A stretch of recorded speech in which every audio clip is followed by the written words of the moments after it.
бүгүнкү күндө эч ким каржылабай калып, Сагынбек Абдрахманов бүгүн орусча айтканда за бортом деп коет. Кеменин сыртында калды деп айтып жатышат. Коомчулукту кызыктырган ушул эле нерсе болуп атат. Сизди кантип шайлоого барат деген.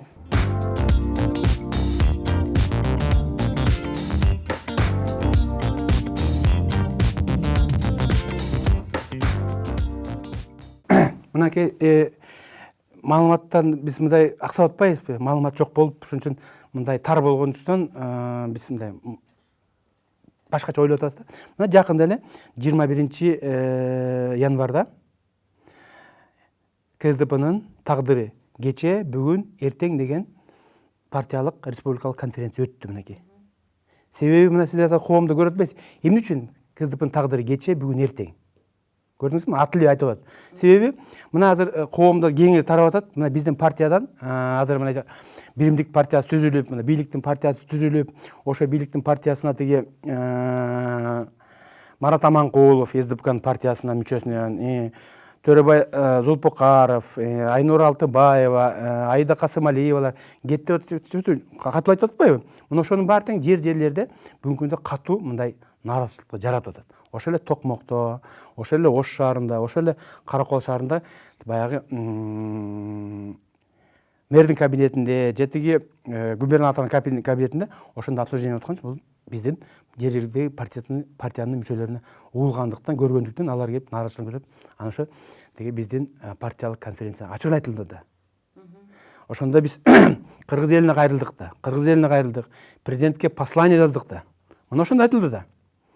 Жогорку кеңештин депутаттары Марат Аманкулов, Төрөбай Зулпукаров, Аида Касымалиева жана башкалар мандаттарын мыйзам чегинде тапшырып партиядан чыгып кетишсин, борбордук шайлоо комитетине мандаттарын тапшырсын деген талаптарды коюп биз кайрылып атпайбыз. Мына жакында биз азыр эмеге чыгабыз, тиги мунун негизи эмне? Митингге чыгабыз деп биз даярдык көрүп жатабыз. Негизи ошо. Негизи бул дегени карасаңыз, жанакы Текебаевдин, сиз Текебаевди сыйлайсыз, урматтайсыз. Мен да ошону сыйлайм да, как саясатчы катарчы. Бирок анын жазган конституциясында, анын жазган жанакы эмесин, законунда чийкилик бар окшойт дейм да. Карасаңыз, 462 000 адам СДПК деп буларды шайлашты. Фракцияга келип отурушту. Анан фракцияда бийликти отуруп алышып, биз СДПКдан кеттик, чыктык деп ачык жарыялап атпайбы, тымызын жашыруу, тиги биримдикке деп биримдикти үгүттүп атканы, бул аябай терс көрүнүш.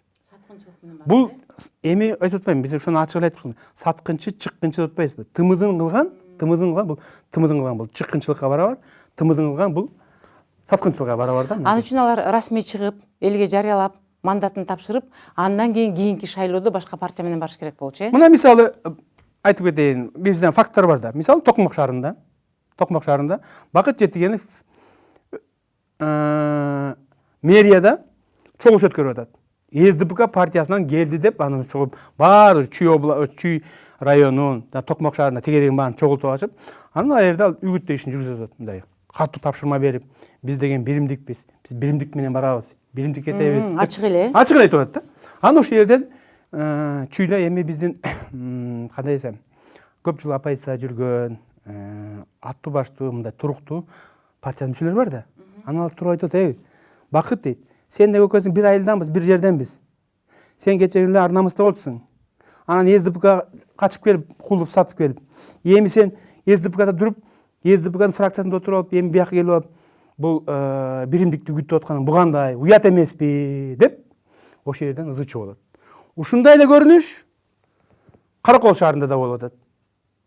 Каракол шаарында тиги Төрөбай Зулпукаровдун жардамчысы деп коесузбу, же помощники деп коесузбу, жанагы СДПКнын мурунку координатору, көлдө координатор жүргөн Анарбек Белеков деген ошол жерде отуруп эле гүпүлдөп атат.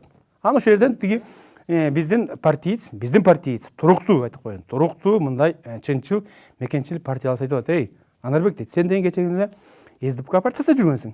СДПК координатор болуп, ушул эмеде тиги шайлоодо президентти шайлайбыз, Сооронбай Шариповди шайлайбыз деп, сен өзүң жүрбөдүң беле? Эми бүгүн кандай эми?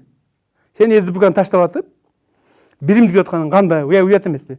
Силер анда мандат алып, мына бул гор кеңешке мандат алып, анан ушу сессияга катышып, сессиядан анан кийин ушинтип үгүтөсөңөр же ушу мекеменин жетекчилерин чакырып коркутсаңар болот эле деп анан ошол жерден жаңжал чыгып атат. Мына көрдүңүзбү? негизи эле бизде ушул чоң саясатчылардын мыйзамга баш ийбей же болбосо Кыргызстандын мыйзамын колдонбой жасаган көп нерселердин артынан бүгүнкү пикир келишпестиктер көп келип чыгып атат. Эми жана коопчулукту кызыктырган сиздин кайсы өзүңүздүн ошол сиз мыйзамдуу деп эсептеген Минюста катталган СДПК партиясы менен шайлоого барасызбы же кандай кыласыз? Биз эми чын айтканда шайлоого даярдык көрүп жатабыз. Биз шайлоого биз деген президенттин партиясыбыз. Биз деген президент шайлаган партиябыз. СДПК деген бул бийликтин 25-27 тактап айтканда 27 жылдан бери оппозициянын ачуусун, татуусун көрүп күрөшүп келген партия бул. Бийлик партиябыз. Ошондуктан биз бүгүнкү күндө бийликке же кимге же бийлик деп айтканда ошол жанакы Сооронбай Шариповдун бүгүнкү күндө командасы жок болуп атпайбы? Ошонун тегерегине толгон ошо Ак жолдун адамдары же башка партиядан келген жанакы парашютисттер бүгүн СДПКны бияка түртүп жиберип, биз моногу партияны чыгабыз деп алып чыгып айтып атканы бул аябай мындай чоң эме болуп атат да, Ринат. Ошон үчүн жанакы Текебаевдин айтканы туура болуп атат. Койдун терисин жамбагыла. Койдун терисин качанга чейин жамып жүрөсүңөр. Эртең эле билинип калат. Себеби президенттин өзүнүн партиясы болуш керек. Президенттин таянган партиясы. А президенттин таянган партиясы турат. СДПК партиясы. Бул СДПК партиясын Ошто эң эле мындай түптөгөн. Насиет өтпөйсү Атамбаев деге партияны негиздөөчү деп. Мына Ошто партияны СДПКны түптөгөн бул Сооронбай Шарипович. Ошол жака барып СДПК деген сөздү Оштун эли айта алчу эмес. СДПК деген сөздү ошол жака үйрөткөн мына Сооронбай Шарипович болчу. Аны мен ойлойм, Сооронбай Шарипович бул биз шайлаган партия, биз шайлаган президент. Миңдеген СДПКнын мүчөлөрү шайланган, миңдеген шайланып турган СДПКнын мүчөлөрү аны тиги мындай забортон кийинит деген бизде мисалы ойдо жок. Анан баягы ойлоп тапканда сиз эч кандай андай нерсени сезбей элесиз? Мен андай нерсени сезген жокмун. Конечно, мен президентти көрбөгөнүмө канча 1,5 жылдан ашып кетти го да, мен көрө элекмин президенттичи. Но бирок мен сезип турам. Президент бизди колдойт. Эмне үчүн дебейсизби? Эмне үчүн дебейсизби? Себеби мынакей 2 жолу ал журналисттер менен жолукту. Биринчи күзүндө жолукту, анан экинчи жолу тиги жаңы жылдын астында журналисттер менен жолукканда ал айтып атат. Менин дейт, жүрөгүм ооруп дейт. Мына бүгүнкү күндөгү СДПКнын акыбалын көрүп алып, мен жүрөгүм ооруп атат. СДПК деген бул бир кишинин жеке менчик партиясы болбош керек деп айтып атат. Жүрөгүм ооруп дейт. Эгерде президентке баары бир болсо, ал мынтип жүрөгүм ооруп деп айтпайт болчу да. Ал айтмак болчу, тиги Абдрахман Сагынбек жүгүрүп жүрөт, тигинтип деп айтып коймок болчу. Көрдүңүзбү? Бул ошон үчүн биз ишенип турабыз. Биз колдоп эртедир кечтир СДПК биз бул саясий аренага кайра мындай күчтөнүп түптөнүп чыгабыз. Да, бүгүнкү күндө бизде күрөш жүрүп атат. Кандай күрөш дебейсизби? Бул жанакы Атамбаев коюп кеткен, Атамбаев мындай кылган экен да. Буржуазный элиталарды чогултуп алганда СДПКнын башыначы. Буржуазный элитаны чогултуп, мына бүгүнкү күндө карапайым, жөнөкөй, томаяк партиецтер ошо менен күрөш жүрүп атат. Ошо күрөштү бүгүнкү күндө, к сожалению, биз уттуруп атабыз. Но бирок шайлоого биз барабыз. Шайлоону биз Кудай буйруса мындай утуп чыгабыз деген мындай бизде ишеним бар да. Себеби мына өзүңүз уктуңуз. Текебаев айтты. Азаттык айтты. Азаттык иликтөө жүргүзгөн экен. Бүт жерлерде 7 региондо эмне коет, сурамжылоо. Опрос жүргүзгөндө дейт, биринчи орунда СДПК экен, экинчи орунда Республика партиясы, үчүнчү орунда Атамекен деп атат. Мына бул туп-туура деп ойлойбуз.